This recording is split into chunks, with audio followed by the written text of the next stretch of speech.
Assalamualaikum warahmatullahi wabarakatuh. Saya Nurlaila Maisaro dengan NIM 031112100054. Di sini saya akan menjelaskan mengenai leadership in organizational setting untuk memenuhi tugas akhir mata kuliah perilaku organisasi. Yang pertama adalah kepemimpinan. Kepemimpinan adalah kemampuan untuk mempengaruhi suatu kelompok guna mencapai serangkaian tujuan. Kata kemampuan, pengaruh, dan kelompok adalah konsep kunci dari definisi Robbins. Pemimpin memiliki peranan untuk mempengaruhi, memotivasi, dan memungkinkan orang lain untuk berkontribusi terhadap efektivitas dan keberhasilan organisasi di mana mereka menjadi anggota. Selanjutnya ada perspektif kompetensi. Yang pertama, kecerdasan emosional. Pemimpin yang efektif memiliki tingkat kecerdasan emosional yang tinggi.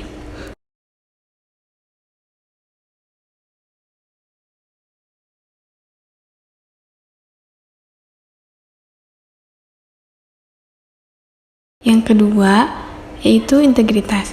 Pemimpin harus mampu menerjemahkan kata-kata ke dalam perbuatan. Ketiga, dorongan. Pemimpin memiliki kebutuhan yang tinggi untuk berprestasi berdasarkan motivasi dari dalam dirinya. Keempat, motivasi kepemimpinan. Pemimpin memiliki kebutuhan yang kuat akan kekuasaan karena mereka ingin mempengaruhi orang lain. Kelima, percaya diri. Pemimpin harus percaya pada keterampilan kepemimpinan mereka dan kemampuan untuk mencapai tujuan. Keenam, kecerdasan. Pemimpin memiliki kemampuan kognitif di atas rata-rata untuk memproses sejumlah besar informasi. Ketujuh, pengetahuan tentang bisnis. Pemimpin memiliki pengetahuan yang luas mengenai lingkungan bisnis dan perspektif perilaku. Pemimpin yang memiliki consideration yang tinggi biasanya merupakan seorang pemimpin yang sensitif akan perasaan orang-orang di sekitarnya. Pemimpin tersebut selalu mencoba untuk membuat segalanya baik bagi para bawahannya, mendengarkan keluhan dan pendapat bawahan dan memperlakukan bawahan secara merata, memperlihatkan perhatian yang baik atas kebutuhan bawahan. Stephen L. Mishkin mengartikan consideration sebagai people-oriented behavior, di mana perilaku tersebut biasanya mempunyai hubungan dengan tingkat kepuasan kerja yang tinggi dari bawahan, tingkat absen, dan perputaran tenaga kerja yang rendah. Akan tetapi, para karyawan yang berada di bawah kepemimpinan atau people-oriented leader cenderung memiliki tingkat kinerja yang lebih rendah dibandingkan kepemimpinan oriented leader. Sebaliknya, pemimpin yang memiliki intimidating structure yang tinggi sangat memberi perhatian pada menekankan persyaratan pekerjaan, pengendalian yang ketat atas agenda-agenda kerja, dan memacu karyawan untuk memaksimalkan kapasitas kinerja. Pendekatan perilaku memusatkan perhatian pada dua aspek utama kepemimpinan, yaitu yang pertama, kepemimpinan berorientasi pada orang.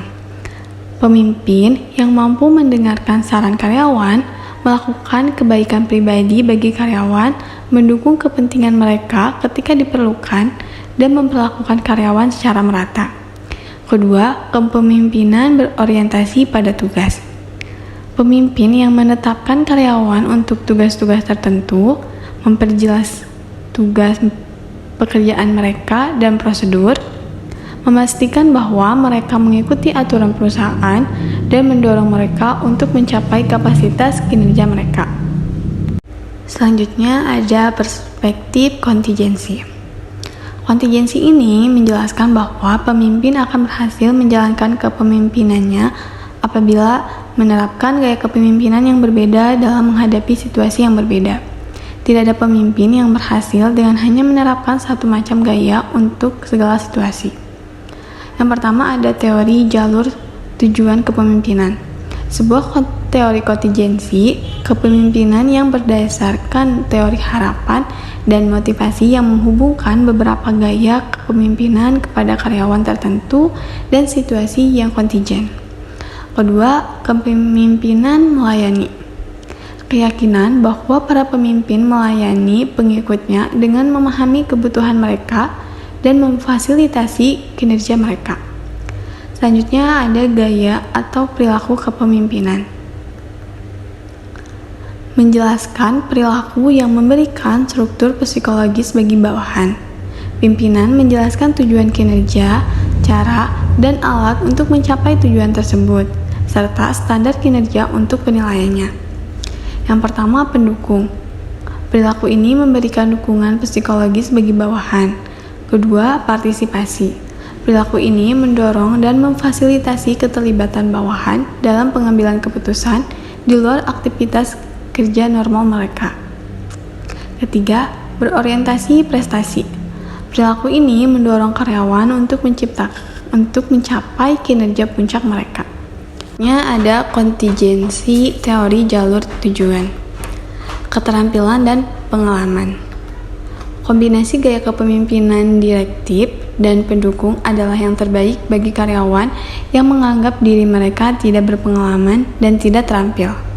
Struktur tugas, pemimpin perlu mengadopsi gaya direktif ketika berlangsung tugas yang tidak rutin, karena gaya ini meminimalkan ambiguitas peran yang cenderung terjadi dalam situasi pekerjaan yang kompleks, terutama untuk karyawan yang kurang berpengalaman.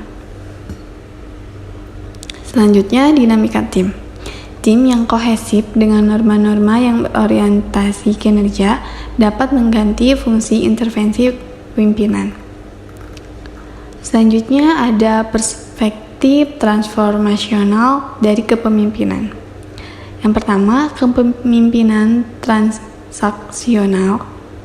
Kepemimpinan yang membantu organisasi untuk mencapai tujuan mereka saat ini secara lebih efisien, seperti menghubungkan kinerja dengan penghargaan yang berharga dan memastikan bahwa karyawan memiliki sumber daya yang dibutuhkan untuk menyelesaikan pekerjaan.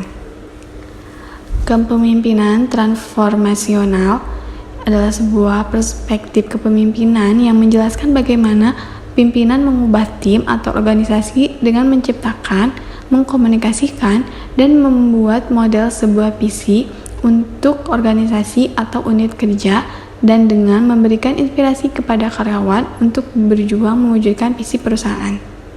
Unsur-unsur kepemimpinan transformasional yang pertama, membangun komitmen terhadap visi, menciptakan visi strategis, membuat model visi, dan mengkomunikasikan visi. Dan yang terakhir ada perspektif kepemimpinan implisit. Teori implisit menerangkan bahwa orang mengandalkan sifat prasangka untuk mengevaluasi orang lain sebagai pemimpin, dan bahwa mereka cenderung untuk mengembangkan pengaruh kepemimpinan pada peristiwa organisasi.